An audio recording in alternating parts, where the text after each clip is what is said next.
السلام علیکم والصلاة والسلام علی رسول اللہ بسم اللہ الرحمن الرحیم قل هو اللہ احد اللہ الصمد لم یلد ولم یولد ولم یکن لہ کفوا احد۔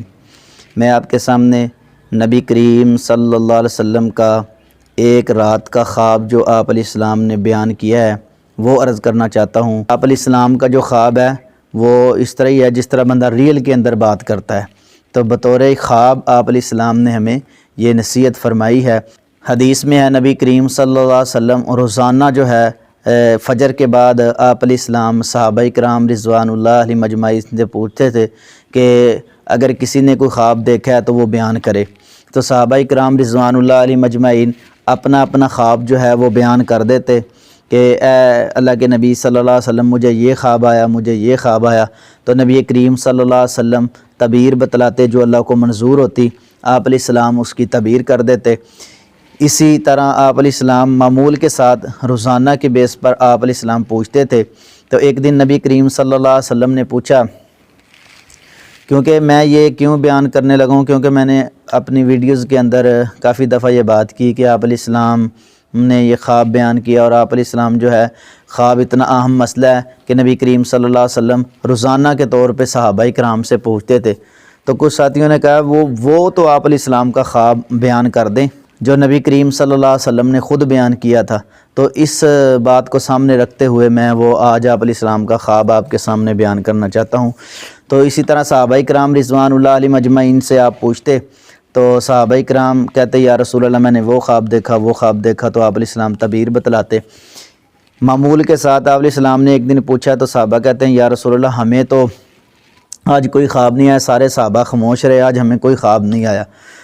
تو نبی کریم صلی اللہ علیہ وسلم نے فرمایا پھر آج رات میں نے ایک خواب دیکھا ہے۔ تو آپ علیہ السلام نے فرمایا کہ میں اس خواب کو بیان کر دیتا ہوں۔ تو صحابہ کرام رضوان اللہ علیہ مجمعین جو ہیں وہ بیٹھے تھے پہلے ہی فجر کے بعد، تو نبی کریم صلی اللہ علیہ وسلم نے اپنا خواب مبارک جو ہے وہ بیان کیا۔ توجہ کے ساتھ سنیں، اس میں بہت ساری جو ہیں وہ باتیں آپ علیہ السلام نے بیان کی ہیں جو ہمارے لیے زندگی کے اندر کام آنے والی ہیں، اور یہ آپ علیہ السلام کا خواب تھا۔ دیکھو خواب کے اندر کتنے اہم امور جو ہیں نبی کریم صلی اللہ علیہ وسلم کو اللہ رب العزت نے بتلائے ہیں۔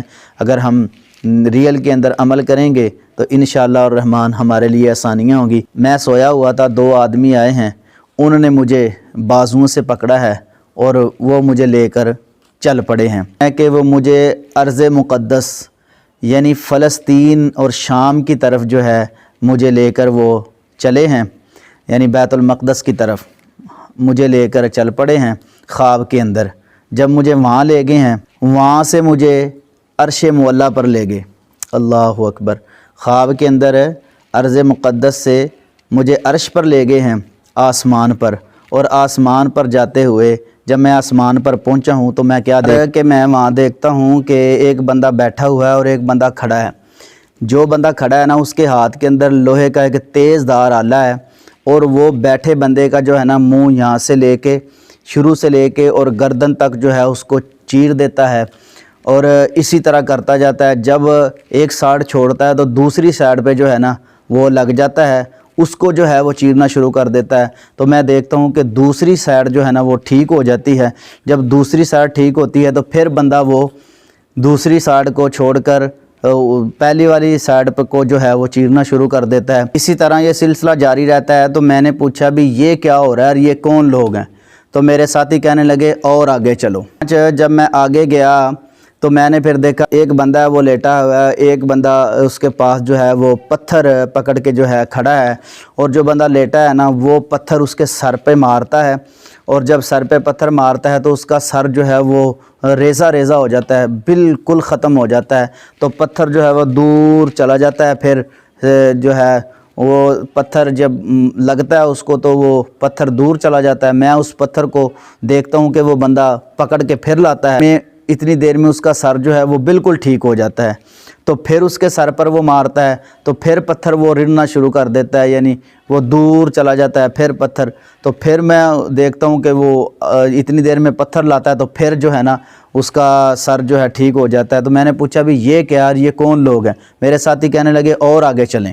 جب میں آگے گیا میں ایک تندور دیکھتا ہوں، اوپر سے تندور جو ہے وہ کلوز ہے اور نیچے سے بڑا وسیع ہے، یعنی اوپر سے تنگ ہے اور نیچے سے بڑا وسیع ہے، اور اس کے اندر آگ جل رہی ہے، اور آگ کے شعلے جو ہیں نا وہ بڑی اونچی جو ہے پرواز میں جا رہے ہیں، اور ان آگ کے شعلوں کے ساتھ مرد اور عورتیں بھی ہیں، وہ شعلوں کے ساتھ اوپر جاتی ہیں۔ جب جو ہے شعلے نرم پڑتے ہیں تو وہ بھی جو ہے نا نیچے آ جاتے ہیں، ننگے مرد اور عورتیں اس کے اندر موجود ہیں۔ میں دیکھتا ہوں تو میں نے اپنے ساتھیوں سے پوچھا یہ کیا ہے، یہ کون ہے؟ میرے ساتھی کہنے لگے اور آگے چلیں۔ پھر میں اور آگے گیا تو میں نے دیکھا کہ ایک خون کی نہر ہے، خون کی نہر کے اندر یہ آپ علیہ السلام اپنا خواب بیان کر رہے ہیں۔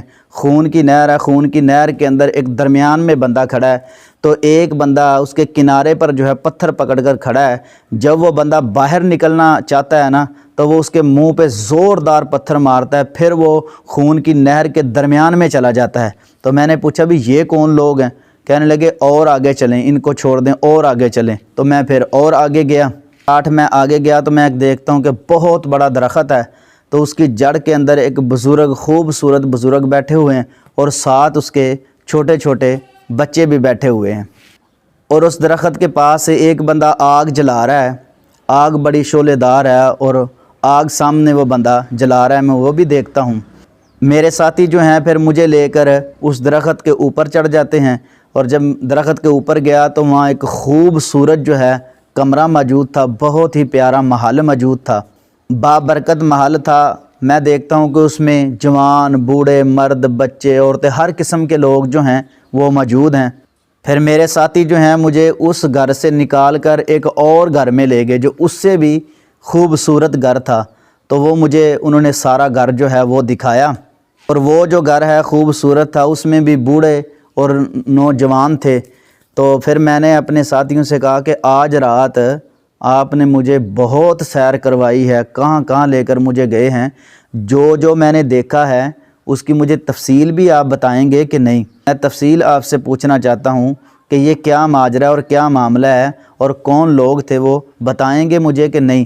تو وہ کہنے لگے، دو جو میرے ساتھی تھے، ہاں آپ کو ہم اس کی تفصیل بھی بتائیں گے، کیوں نہیں، ہم عرض کرتے ہیں۔ نمبر ایک جو انہوں نے تفصیل شروع کی ہے، کہنے لگے کہ جو پہلا بندہ آپ نے دیکھا تھا نا، اس کے منہ کو چیرا جا رہا تھا، وہ جھوٹا بندہ تھا، وہ جھوٹ بولتا تھا، زیادہ جھوٹ اس کی زندگی میں تھا، اور لوگوں کو جھوٹ کے ساتھ قائل کرتا، اس کا جھوٹ جو ہے دور دور تک پھیل جاتا، اور لوگ اس کے جھوٹ پر یقین کرنا شروع کر دیتے۔ قیامت تک جو ہے اس کو یہی سزا ملتی رہے گی جھوٹ کی وجہ سے۔ آپ علیہ السلام نے خواب میں کتنی بڑی تنبیہ کی ہے کہ جھوٹ نہیں بولنا، قولوا قولا سدیدا، بات سیدھی سیدھی کرنی ہے، سچی بات کرنی ہے، اور سچے لوگوں کا ساتھ دینا ہے۔ تو جھوٹ جو ہے وہ جہنم کی طرف لے جاتا ہے، سچ جو ہے وہ جنت کی طرف لے جاتا ہے۔ جو بندہ زیادہ جھوٹ بولتا ہے یہدی الفجور، وہ گناہ میں مبتلا کر دیتا ہے، اور گناہ جو ہے وہ جہنم کا باعث بن جاتا ہے۔ تو اس لیے جھوٹ سے توبہ طائب ہو کر سچائی کا ساتھ دیں اور سچ بولا کریں۔ نمبر دو، پھر وہ بیان کرنے لگے، دو آدمی کہنے لگے کہ جو دوسرے نمبر پر آپ نے دیکھا تھا کہ جس کا سر کچلا جا رہا تھا، وہ قرآن والا تھا، یعنی رات کو سویا رہتا، دن میں قرآن پہ عمل نہ کرتا، قرآن پڑھ کر اس نے اس پہ عمل نہیں کیا ہے تو قیامت تک اس کو یہ سزا ملتی رہے گی۔ تو ہمیں کوشش کرنی چاہیے جو قرآن کی آیت مبارکہ سنیں، اور جو قرآن کے عالم ہیں، جو قرآن کو جانتے ہیں، قرآن پہ عمل کریں، اور کوشش کریں لوگوں کو اچھائی کی طرف بلانے کی۔ بہت بڑی سزا نبی کریم صلی اللہ علیہ وسلم نے خواب کے ذریعے ہم تک پہنچائی ہے، اور خواب بھی آپ علیہ السلام پر جو آتے ہیں وہ وہی ہوتا ہے۔ تو قرآن پر ہمیں عمل کرنے والا اللہ رب العزت بنا۔ نبی کریم صلی اللہ علیہ وسلم نے فرمایا، ان اللہ یرفع بہذا الکتاب اقواما ویضع بآخرین، قرآن کی وجہ سے بہت ساری قوموں کو اللہ رب العزت نے بلندیاں عطا فرمائی ہیں، اور کچھ لوگ ہیں جو قرآن چھوڑ گئے اور دنیا میں ذلیل ہو گئے۔ پر آپ علیہ السلام نے فرمایا کہ جو تندور میں لوگ دیکھے تھے نا، وہ دو آدمی بیان کرنے لگے، جو تندور میں آپ نے لوگ دیکھے تھے وہ زانی لوگ تھے، زنا کرنے والے تھے، بدکاری کرنے والے تھے۔ اللہ رب العزت نے ان کو سزا دی اور قیامت تک اس طرح ہی رہیں گے، برائی کی طرف جاتے ہیں، گناہ کی طرف جاتے ہیں، ایسے رستوں پہ چلنے سے بھی اللہ نے منع کیا ہے۔ تو اللہ ہمیں کتاب و سنت کا پابند بنا دے۔ آپ نے نہر دیکھی ہے نا، نہر کے اندر ایک بندہ کھڑا تھا، اور ایک بندہ کنارے پر کھڑا تھا جو اس کو پتھر مار رہا تھا۔ تو اس کا مطلب یہ ہے کہ جو بندہ نہر کے اندر تھا وہ سود خور بندہ تھا، اور وہ خون کے گوتوں کے اندر جو ہے وہ لت پت تھا۔ تو یہ قیامت تک اس کو سزا ملتی رہے گی۔ سود اتنی بڑی لعنت ہے۔ تو سود جو ہے وہ اللہ رسول سے جنگ ہے، تو اللہ رسول سے جنگ جو ہے جو بندہ کرتا ہے وہ کبھی کامیاب نہیں ہوتا۔ تو سود جیسی لعنت سے اللہ ہمیں محفوظ فرمائے۔ آپ علیہ السلام نے فرمایا، وہ میرے ساتھی کہنے لگے جو آپ نے درخت دیکھا ہے نا، وہ درخت کی جڑ میں جو بندہ آپ نے دیکھا وہ جناب ابراہیم علیہ السلام تھے، اور جو چھوٹے چھوٹے بچے آپ نے دیکھے تھے وہ جو نابالغ بچے فوت ہوئے تھے وہ بچے تھے۔ وہ خوبصورت ایک ماحول اللہ نے بنایا ہے۔ اور جو آگ جل رہی تھی وہ سامنے جہنم کی آگ تھی، یعنی جہنم کی آگ اللہ نے سامنے دکھائی ہے، اور ساتھ جناب ابراہیم اور چھوٹے چھوٹے بچے وہ جنت میں اللہ رب العزت نے مقام دکھایا ہے، اور جو جہنم کی آگ سامنے دکھائی ہے یہ تنبیہ کی طرف اشارہ ہے۔ نبی کریم صلی اللہ علیہ وسلم نے فرمایا جو مجھے لے کر گئے تھے نا اس درخت پر ایک بہت خوبصورت محل تھا، وہ عام جنتیوں کا محل تھا۔ نمبر 8 جو دوسرا گھر آپ علیہ السلام نے فرمایا مجھے دکھایا گیا نا، وہ خاص لوگوں کا، شہداء کا جو گھر تھا جنت میں، اس سے بھی اعلیٰ، پہلے سے بھی اعلیٰ گھر اللہ رب العزت نے مجھے پھر دوبارہ دکھایا۔ وہ اعلیٰ لوگوں کا گھر تھا، شہداء کا، اور اس سے بھی بڑھ کے انبیاء کرام اور شہداء جو ہیں ان لوگوں کا گھر اللہ رب العزت نے مجھے جنت میں دکھایا ہے۔ جہنم کی آگ سامنے جلائی جا رہی ہے، اس سے بچیں گے، جنت کے محلات میں آپ کا مقام ہوگا، اچھے اعمال کریں گے تو آگ سے بچ کر جنت کے مہمان بن جائیں گے۔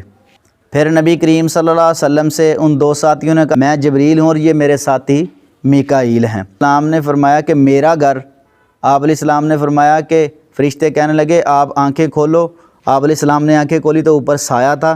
نبی کریم صلی اللہ علیہ وسلم نے فرمایا، کہنے لگے کہ یہ آپ کا گھر ہے، تو کہنے لگے مجھے داخل ہونے دو۔ تو نبی کریم صلی اللہ علیہ وسلم نے جب یہ بات کی مجھے داخل ہونے دو، تو وہ فرشتہ کہنے لگا جبرائیل امین کہنے لگے ابھی آپ کی زندگی باقی ہے، جب پوری ہوگی تو آپ اس گھر میں تشریف لے آئیں گے۔ عام جنتیوں کا گھر، شہداء کا گھر جنت میں، کا گھر جنت میں اللہ رب العزت نے دکھایا ہے۔ تو اللہ سے ہم دعا کرتے ہیں ہم نیک اعمال کی توفیق عطا فرمائے اور گناہ سے محفوظ فرمائے، شہداء کا، انبیاء کا اللہ ساتھ نصیب فرمائے، آمین ثم آمین۔